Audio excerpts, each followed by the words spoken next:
Construction worker. Sabi ng iba, construction worker lang sila at minamaliit ng mga mayayaman.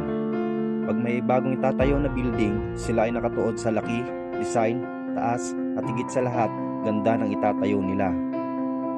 Sino bang mga construction worker? Sila lang naman po yung nakatapos ng elementarya at high school na may mababang uri ng pamumuhay kung ituring ng ilan. Sila yung nagtatrabaho sa ilalim ng tirik na araw o sa matataas at malalaki at delikadong building. Sila yung hindi iniisip na mahulog o mabagsakan na mabibigat na bagay sapagkat iniisip nila kung paano bubuhayin ang kanilang pamilya sa tamang paraan na walang inaapakan na tao. Sila yung kahit mahirap at mabigat na trabaho, umulan umaraw, tuloy lang sa pagtatrabaho. Pero maliit ang sweldo, tinitiis nila para sa pamilya. Ganito nila kamahal ang pamilya nila. Lahat gagawin nila, walang iniisip na hirap at pagod.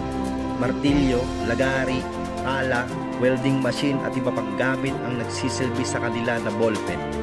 Sila yung madalas baon, sardinas, itlog, tuyo, tailes, minsan chichirya, at asin na lang pero masaya na sila doon.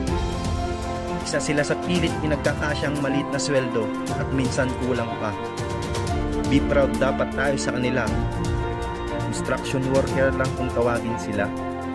Saludo po ako sa inyo na proud kayo bilang isang construction worker na minamaliit lang ng karamihan. Bawat pokpok ng martilyo nyo, halo ng semento, welding ng bakal, kinabukasan pa rin ng pamilya ang iniisip nyo. Kayo ang dahilan kung bakit may bahay, tulay, kalsada, at maging sementeryo. Kaya dapat maging proud tayo sa kanila at wag nating maliitin ang kakayahan nila.